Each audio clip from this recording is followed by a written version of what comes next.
Welcome, everyone.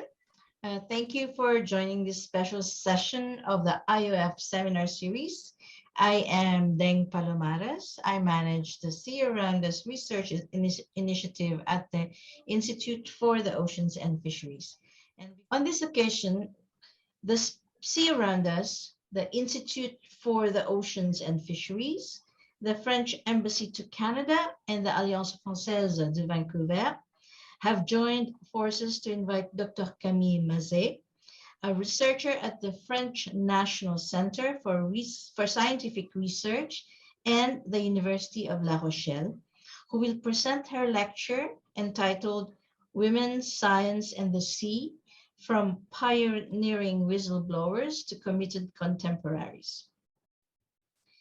I met actually the Sea Around Us team, that's Dario Poli, Nicolas Bailly, and myself, met Dr. Mazet during our recent trip to Saint-Pierre-et-Miquelon. That's where we discovered her.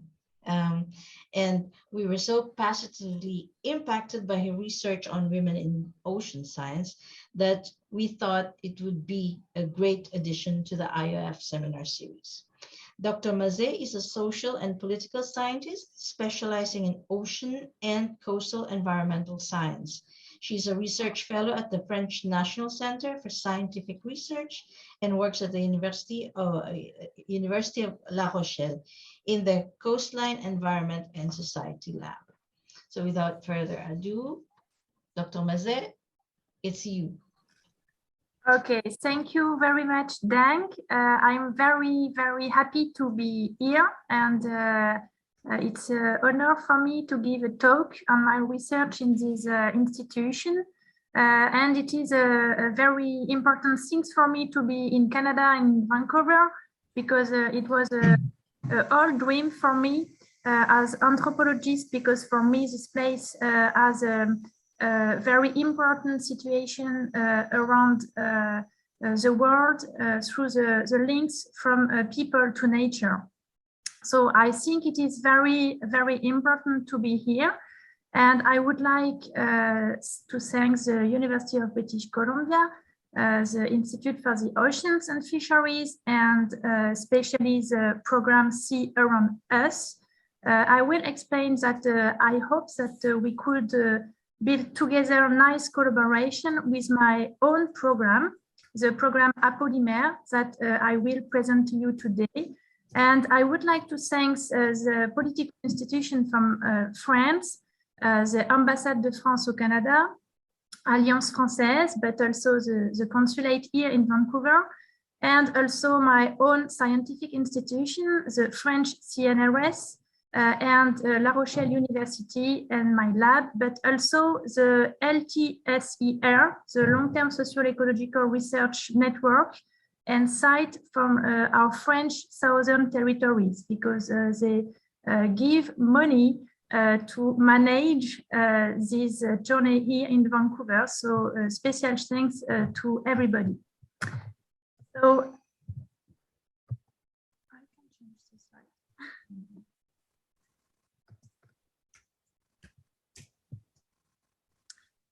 thank you. So my contribution today would like to explain to you how we manage research at the interface between nature and social societies, communities, and why we would like to make a focus on the role of women in scientific research around ocean, and especially around resources management.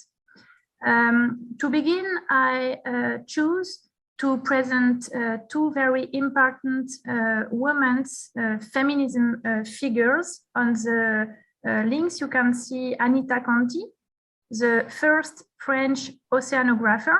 She was a woman, but also a scientist.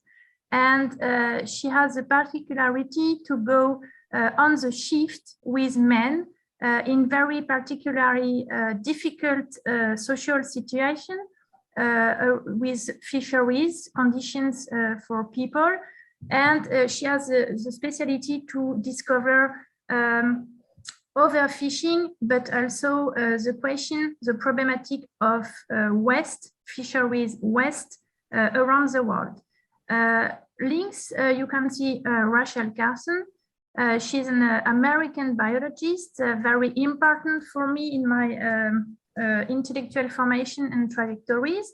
And I will explain what she brings to science and what she is today very important for oceanographic sciences, but also for ecology and for gender's inequality questions. So we know that the gender inequalities are a very specific topic in science, but also in society. I'm very happy because it is difficult to have permanent position in research and science in France, and I am fellow researcher, but also I just had the habilitation to l'habilitation à diriger les recherches. It's a specific, highly academic diploma in France, and we can manage PhD students, but we know that not so many women have this position in France. So it is important for me to have this habilitation in order to make women, young people, to give formation at the interface between social sciences, but also natural sciences. And I will explain why this place here and this lab is very important for me in my formation and on my work. The program Sea Around Us takes the name from the book of Rachel Carson. The famous book wins the US National Book Award. And in this book, we can have a discovering of the sea with different parameters in biology, but also we have a link with human impact on ocean, and we discover very important things in oceanography, marine sciences, on the role of ocean in the planetary function, and how what we today names ecological services come from ocean, and why they are very important to society, human society, who have too much very hard impact of the planet, of the blue planet, of the ocean. And what is very important is to understand that Rachel Carson made research on the synthesis pesticide, and she writes the Silent Spring book, who is very important in ecology, is very fundamental in the ecological science, but also ecological political movement, political mobilization from collective society. So this American pioneer is a very important woman. I think it is important for students to read these books, Silent Spring, but also Sea Around Us. And the name from the program, led by Professor Polly, Dang Palomares, and the colleagues, the students here, are very important to give a different vision of the sea today, but with a specific focus on the impact of human through fisheries on ecosystems, and so on ecosystem services and resources management. And Anita Conti was very important because she was too a whistleblower. I think these women are whistleblower. We can see in French lanceuses d'alerte ou à l'avant-garde. And it is very sad because they described early a very difficult situation with industrial fishing. And today we have the same problem, and we need research, but also scientific engagement to fight against this critical situation for natural environment, non-human people, but also for communities who need ocean to live. So we can see here the very important bestseller book, The Racleur d'Océan. And Anita Conti went in Newfoundland in Canada, and she works on cod fishing. And we know that the cod fishing was a disaster for environment, for ecosystem, but also for people, because we had a very strong and bad social situation on the boat, with very social difficulties for people, for men.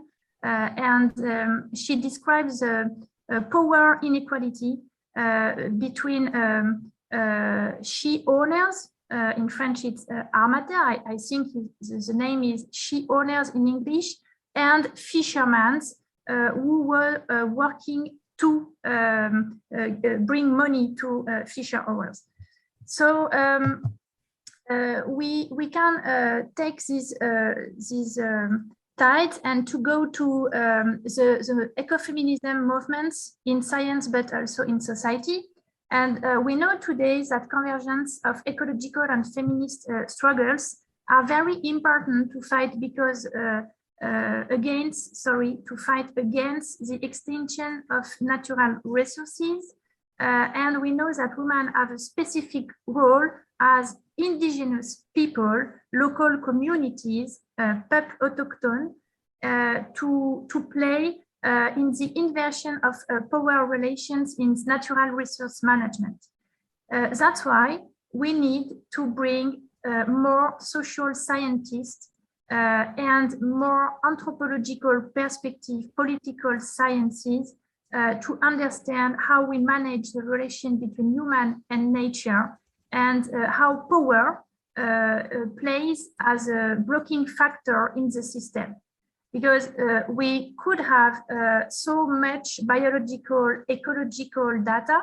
It is very important, but my conviction is that we have to work together from ecological data and to make a bridge with social data to open the black box of the governance of socio-ecological system.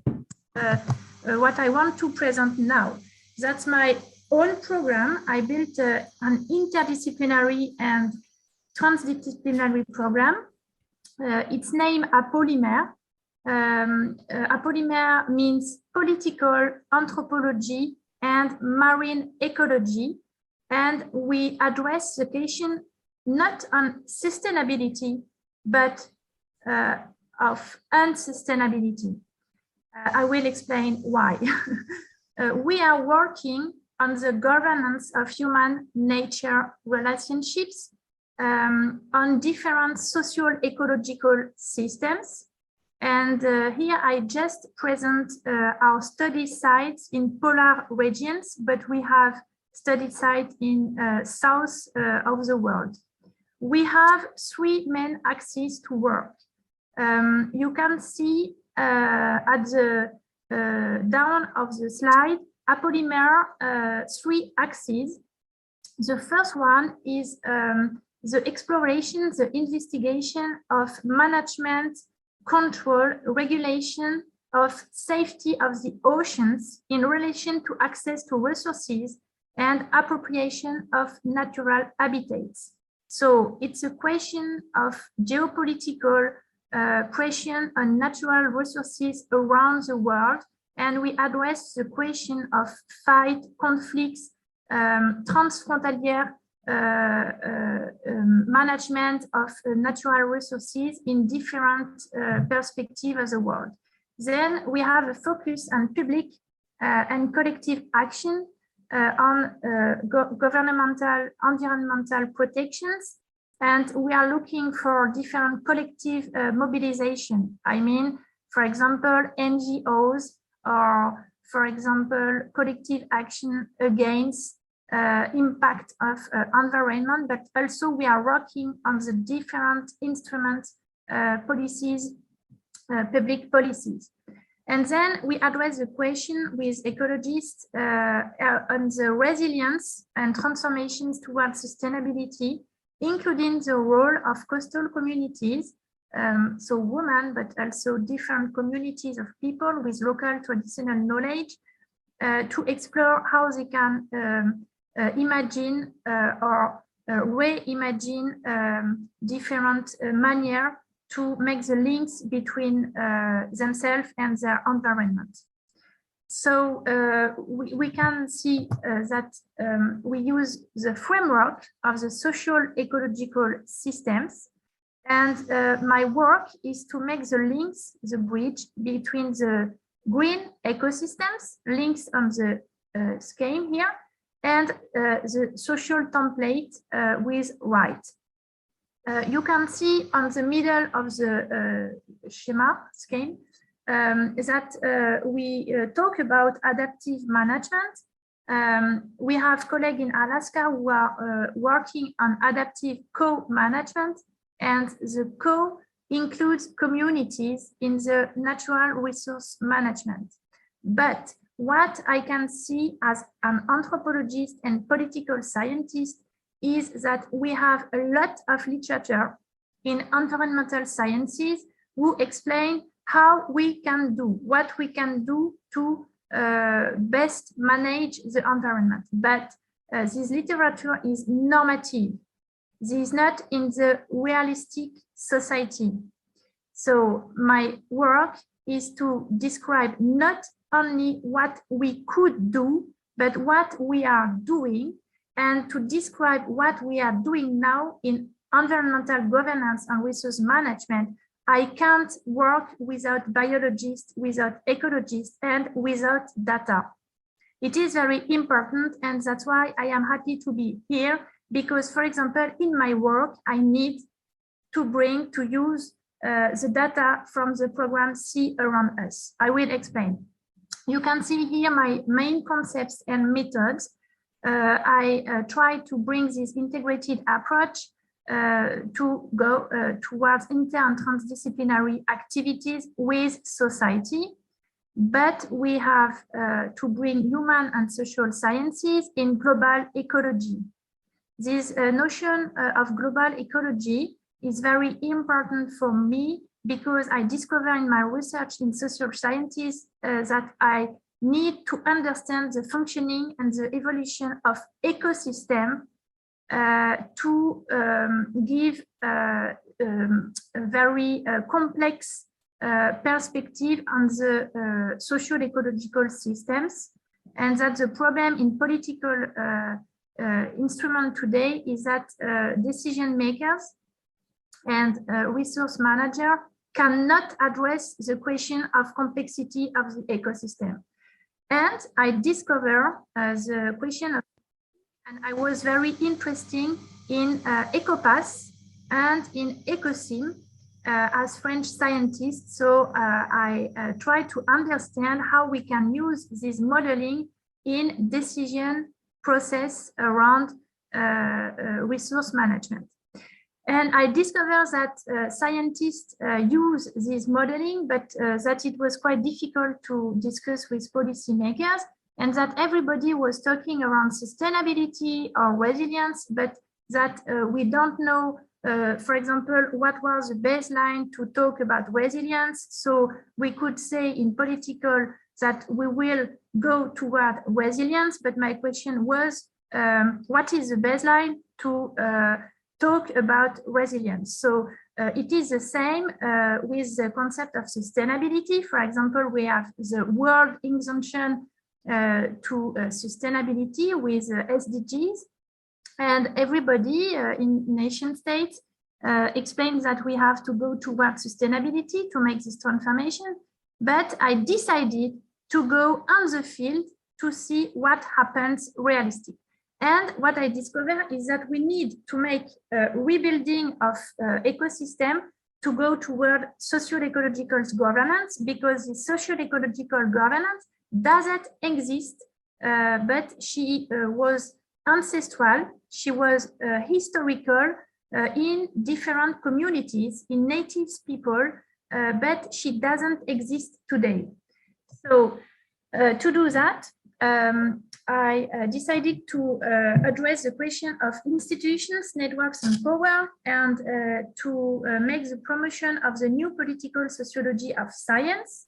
And this new political sociology of science is a very useful approach to explore the question of the governance of coastal and marine socio-ecological systems, including the question of power, so the question of power relationship, and the difference between interest. The question of interest is very important, and it brings us to the question of lobbies, because political science needs to address the question of different lobbies to understand why we are not going towards sustainability on the different fields that we explore. So very concrete, I decided to choose different field work and to work along of my life as researcher on this field work with interdisciplinary team that I can manage. And we address the question of the scale. What is the scale, the pertinent scale, for example, to manage a socio-ecological systems? It is a very important question, I think, for students to understand that we are talking around socio-ecological systems, but the socio-ecological systems is linked to different scales. For example, if you take this picture, you can see that we have watershed, and you can see the dots, it's a representation for eutrophication. The eutrophication in my region in France comes from intensive agriculture, and eutrophication comes in marine area, and we have too much green algae, and these green algae make different things in the ecosystems, and they have an impact on fisheries. So our community fisheries needs today to change what they are fishing, and they have to change the technique to fish. We can see here that we have to manage with these different usage, with the different questions of services, but also the different stress on the ecosystem. And the problem for people, society, for decision makers, for territories manager is to understand that we have to think the complexity of the ecosystem to take the decision today to manage our environment. So we go with colleagues on this different field. Here, for example, it is a question of this eutrophication. We are in China, in the Qingdao Bay, but we are also in San Francisco Bay with biogeochemistry colleagues, and we are looking to understand what are the hypotheses in science on the eutrophication in these two bays in comparison with our problem in Brittany. And we are trying to collect data to make analysis to understand how decision makers take policy decision today on this problem. And I would like here that there is a Japan book from Osterman who is very important to understand this complexity of ecosystems and the links to society and policy making. This is the idea that the forest and the sea are lovers. It is a very nice book, La forêt amante de la mer. And this Osterman discovers that the marine ecosystem and the production of oysters in our bay in Japan depends from forest and the watershed. It is very a nice history to understand the role of complexity of ecosystem for us as a social scientists. So we are social scientists, we are not ecologists. So we go further in the exploration of decision-making process to understand who is involved in the decision-making systems and how is a decision built. So we make modeling on complex structure of social position, including values, interests, interdependent relationships, but also power games or power relations in multiplex networks. So you can see here, right on the side, the public action network with different positions. For example, with the problem on the blue society and blue economy, and we can see very precisely who has the position to take the very important decisions today. And that's my specialty, that's my, here you can see my what I have in my head. It's to make the bridge between these political network, social network, and I would like to see very precisely what kind of data they do use to take the decision today. And I cross different levels. For example, the traffic network, I explore if people have a notion of food web, what compartment or department of the traffic food web they do consider to take the position, for example, from plankton to whales, what they decided to make more in the decision-making process. And I explore if they are available to consider the complexity. From example, we go from geochemical cycles to evaluation of ecosystem services in the public action network. So we do cartography of this public action network, and we do measure the relative weight of our different variables in the decision making process. So to sum up this framework, I propose here a graph, not a graph, a shame, from social ecological systems under the prism of politics as research question. The framework that we need to use, bringing different scientific discipline to understand what we have to manage today. But I would like to say that it's included in the history of science. You can see here different scientists without women. There is only men. It is very interesting. But we have to think now to Rachel Carson and Anita Conti. From the Descartes certainty and method perspective to Humboldt, for example, who was very interdisciplinary to think complex system.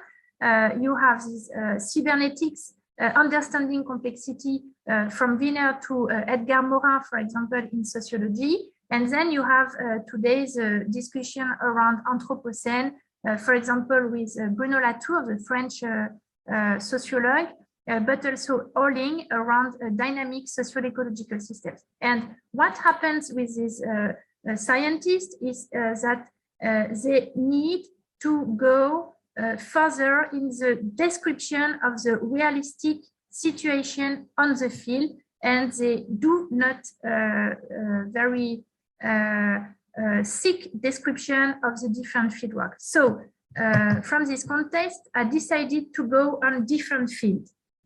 So not alone, and I just would like to give you some example in order to explore how we can bring collaborations between my program and what you are doing here.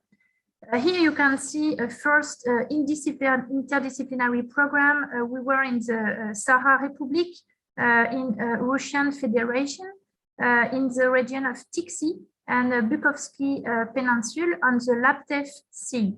It is a place where indigenous people are living, but also Russian people, and there is a strong domination from Russian state on indigenous people, Evenki people, and I was working with fishermen in Bukovsky Island.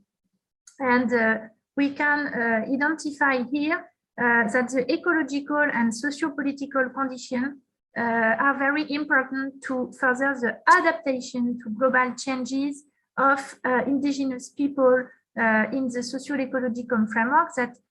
But we have to consider the role of the state, the role of political transformation to understand how people can adapt to global change. And we had a focus on the relations between oil exploration and fishermen, for example, in the area. It was quite difficult to work in this area. You can see that the zone, the area post-Sovietism is quite disturbed, and they would like to rebuild the harbor in the perspective of the reopen of the Arctic Circle Maritime Road. But what was very important here, that's why you can see this woman, is that there is a changes in the political situation in links with ecological, because they are taking the floor to make representation and to alarm and to give some recommendation with historical, traditional and indigenous background. Here we make a comparisons between Saint-Pierre-et-Miquelon. Deng Palomares explains that we met in Saint-Pierre-et-Miquelon. Saint-Pierre-et-Miquelon is in Canada and Newfoundland, but it is a French territory, very little point in the ocean. And we have our French territories in subantarctic island. So in Saint-Pierre-et-Miquelon, we were working on the transformation of fisheries after the code crash, and in French southern territories, we are working on the toothfish, Austral toothfish fisheries, and we are working on the decision-making process. You can see here the French prefect, the French deputy, but also the French Ministry of Overseas, and she is today the French Ministry for Sea. And we are working on the decision-making exploration process on global change and fisheries. So very precisely, we would like to understand how the French state decided to give quota to fisheries, how much tons they decided to authorize to fish, in which area, with which technical today, what they can do against bycatch, what they can do against waste, and who are the community who can use the retributions today of fisheries, but also how they can make a decision-making process based on ecosystems knowledge. So it's a comparison that we are doing. Third, we are working in French Polynesia. Sorry, because I don't have time to pass my slide in English, so I will explain very quickly, but it is very interesting for you. I think it is a new project from the Belmont Forum. I manage the work package for social sciences in strong interaction with my colleagues in natural biology, ecology, and we are working under the prism of the protocol, the Nagoya Protocol, to assure that the local communities will have a retribution from the use of natural marine resource. For example, here we are working on the toxins for cone snails. So we are planning a new management plan to make protection conservation for the non-human. Here it is the cone snails, but also for the human societies who are needed to live from our environment.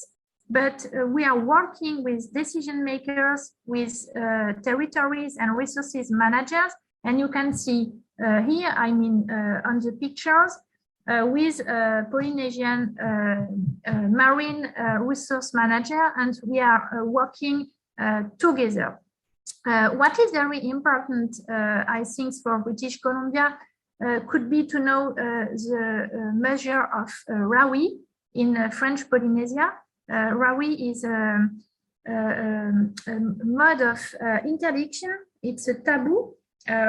People know that, for example, if there are not so much fish in an area, or if there are different species and they need to grow, people said we don't go fish. It is, for example, what we can name the marine protected area today, but it is an ancestral manner to make this marine protected area. So today we are exploring different links, different perspectives, sorry, to go with the community, not to make imposition top down with marine protected area. For example, when we explain you can't not fish, but people are included in the process bottom up because they have local knowledge, they have an history, and we do work on the biocultural indicators with people to go to management scenarios. So that's a funded research, and I manage a PhD on this field right now. And the last program that I would like to present to you, because it could be a perspective for concrete collaborations, is my new project that I just got from the French Ministry in the Bay of Biscay to work on the interactions, the conflicts between different species, included human as species, because human is in conflicts with fish, but also with cetaceae, our common dolphins. So when we are walking in my region on the beach, we can find dolphins who comes from fishings. Sometimes we can find a very hard situation coming from the fishermen. We have a very well-known NGO, Sea Shepherd, who is fighting against this bycatch situation in the Bay of Biscay. But the conflict now is a very hard level for the French ministry, but also for the Bay of Biscay in Portugal and in Spain. So what we are doing is to work on the governance category of social ecological systems management, because this category, I would like to insist on this point, that's very important, does not exist. We don't have social ecological governance systems today.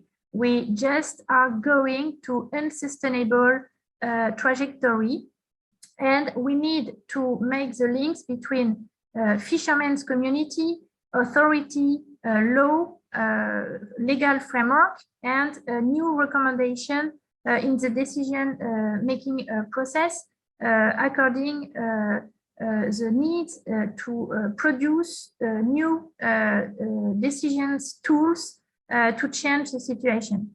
This program is linked with my colleague David Grémillet, Charlie Bost from the French lab CEBC in ecology, who are working on conservation of marine mammals and seabirds.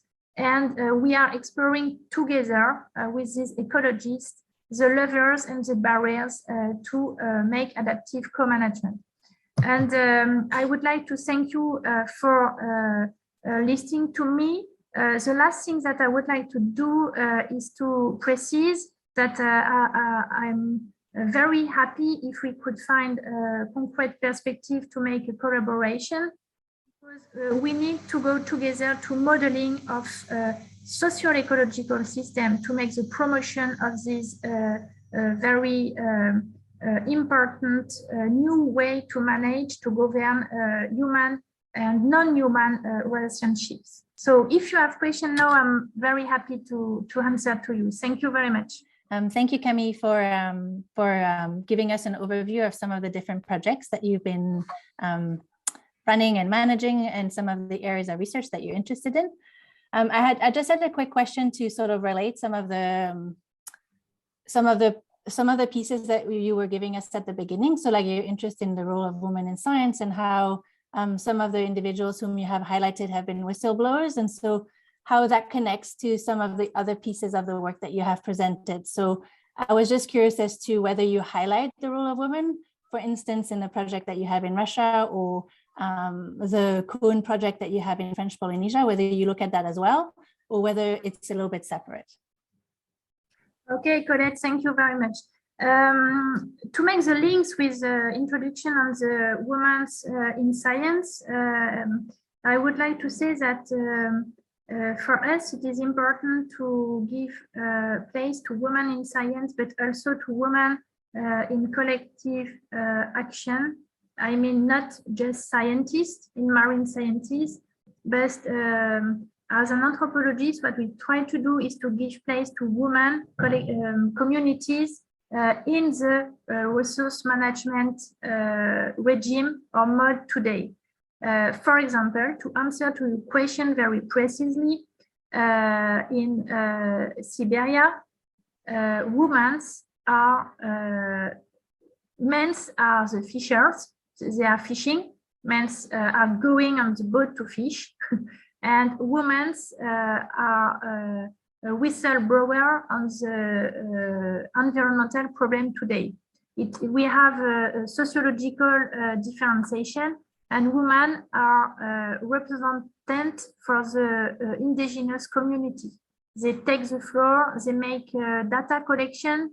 For example, the woman on the poster, she had a museum in her flat in the city on Tixi, because she would like to explain how people have to fish today concerning global change. So the women were very important in the representation of the community, and they would like to contribute to change the links to nature and the links to fishing. In French Polynesia, it is the same. Men are the fishermen, and I don't know the word in English. When you are going deep underwater to fish, when you free diving. Diving, yeah. The men are diving in French Polynesia, and the women stay on the reef, on the reef, and they do collect snails, and they make artisanal bijoux. I'm sorry for my English, I have to practice here. So they are the communities that are working snails. So they are directly, very concrete, involved today in the building of management scenario for resources. And the men are not involved in the discussion because they need to work on the reef. For example, in this Belmont Forum project, we consider that the role of women is determinant to go toward sustainability. So it is to give a new place to women communities, and to do that, we are working with women in science. For example, we have a partner in Australia who is eco-feminist. It is Elsbeth Probyn, and Elsbeth Probyn bring us a new consideration of the role of women in science on Earth systems governance comprehension, and she brings a new links with the woman community on the field. So we are working with women in science, but also with women on the field in communities. I hope you understand. Thank you for that answer. Thank you, Camille. Thank you, Colette. I think Deng have a question for you. Yes, Camille, you talked about the people in Siberia, the women in Siberia. You talk about the women in French Polynesia, and I believe that there was was it from our discussions last night that there are other areas that you think that women have a very good contribution to fisheries. Can you talk to us about this other areas that you were thinking of? We can see that women have contribution to seafood industry, not specific on fisheries. For example, in Saint-Pierre and Miquelon, women are not on the ships, they are not on the boat. It's a manned system, but they are working in the firms who transform, for example, the holothurie, sea cucumber, because the French state has a fisheries for sea cucumber. We are working on the sea cucumber in Saint-Pierre-et-Miquelon, but also in Newfoundland. And then these sea cucumbers travel to China. And the women in the seafood industry have a lot of health problem because of the toxins of the sea cucumbers. And it is a very important case to see how we can have an impact on ecosystems, but also on social systems, and that we have to think together to go to one health perspective. So women are involved in the sea cucumber transformation and seafood transformation today. Yes, so just to follow up on that, and you were thinking of building a project around finding out in more detail how these women are impacted, basically, and how they are disadvantaged maybe by their role in the seafood industry. Is this correct? I don't know if I understand your question. Could you repeat, please? Yeah, so there was, because you were looking at how women, what the role of women are in the seafood industry, and in this particular case in Saint-Pierre-et-Miquelon with the sea cucumber fisheries, which is a new fishery that was brought. It's now only 4 years old, and that was brought in that started because in Saint-Pierre-et-Miquelon you have fishers and they have no fisheries, and so they started the sea cucumber fisheries. And because it's a new fishery, there is the role of women in this fishery would be important because it's in the processing. And so what you were trying to do was to show, if I understood it correctly, was to show how the women's roles were going to be impacted later on in the fishery once this fishery picks up and dives down again, because as we know, sea cucumber fisheries are boom and bust fisheries, right? So yeah. Yes, that's true. That we know that sea cucumber fisheries around the world are not sustainable. And what we are trying to do is to explain that today our French authorities should take into account the ecological aspect, but also the social aspect, to think complex systems and to manage the social ecological systems, not only to see the question of stock, for example, or the question of impact on the ecosystems. And we are interested in the role of women because they are invisible in the system. they are very important at the two levels. The changes that they can bring in marine sciences with a new conscience and new links to resources as a woman with a specific sensibility. And we have to give light, to make light on the women's community who are working in the area of fisheries exploration and exploitation.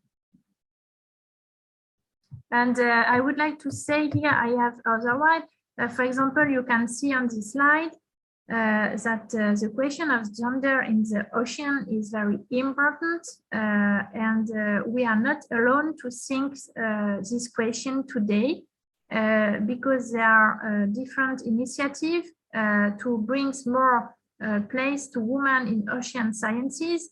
And we know today that for this question, this goal of sustainability, we need to reinforce the role of women and to make more equity in the system. So it is an initiative for Ocean Decade. But here you can see that it is a normative initiative. And what we are trying to do, I repeat, is to go on the field with communities, but also with women in science, but not only women. We are working with men and women, and we are working on interdisciplinary team. It's not just a feminism action. Thank you, Camille. You have a question from the chat from Mario Gemete. Her question is, who you think are the women successor of Rachel and Anita, the one we as women in science should look up to now? Who are the women pioneer in marine science now? Oh, I had a slide on the heritage of Anita and Rachel, but it was too much because I don't have so many time. And I think today there are a lot of women in marine sciences who are very important. For example, on shark discovering, on the different technological innovation for ROV, for diving, we talked to yesterday from a woman who were involved in the not aquaculture but also aquariology to make new the first aquarium. And we have today more women who are involved in the protection of ocean. What I can say is that when I was working on the different trajectories and history of these women, at the beginning, the women have different with men scientists in marine sciences. They are more involved in the protection of ocean. I think it is very important. Very early in time, they make discovering, biologists and naturalists discovering with a very important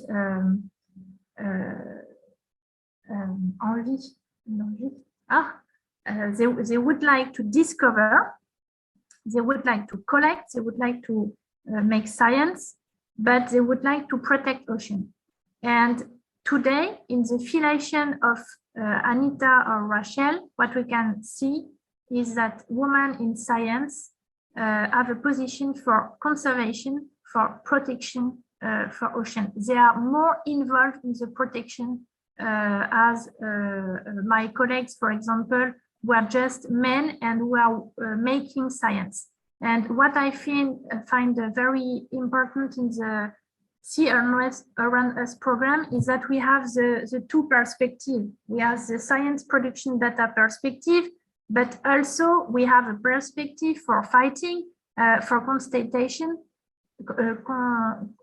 yes, for as a whistleblower. So that's my answer. I think you have a question from Colette. I'll be very quick because we're running out of time, but I just wanted to say, Camille, just because you highlighted this point about women in the field and connecting to the field. So I just wanted to highlight that Sarah Harper was here earlier, but I saw that she, I think she had to leave. But so she has been leading amazing efforts, particularly as part of the project Illuminating Hidden Harvests, together with Danica Kleiber, connecting strongly with leading females across the world to really illuminate not only the contributions of women in fisheries in terms of production, but also in terms of our understanding of fisheries. And then some of the work that I have done has been like complementing some of those findings. So it very much aligns with not only the role of women in science, but also really connecting to women that are in the field across the world. Thank you. Yes, thank you. Yes, that's true. We have different contribution of humans in marine science, not only on fisheries, but I think they are very involved in the protection of social. If you talk about Sarah Earle, it is the case, and we have different women today who are very important in this action. And I was thinking Sarah Earle when I talk about new focus on diving and instrumentation of the ocean, and to go deep and to live under the ocean, to explore under the ocean, but also to protect. Thank you, Camille.